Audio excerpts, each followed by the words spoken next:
Ako si na tom so svojou nemčinou? Kannst du Deutsch sprechen? Ja, sprich.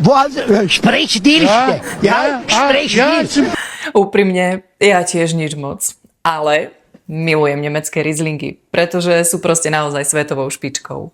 Chceš vedieť, ako si vybrať kvalitné nemecké víno, aj keď nerozumieš ani slovo nemecky? Na etikete hľadaj Trocken, ak ti vyhovujú suché vína. Ďalej hľadaj Qualitätswein, Prädikatswein alebo VDP. To je naozaj záruka skvelej kvality.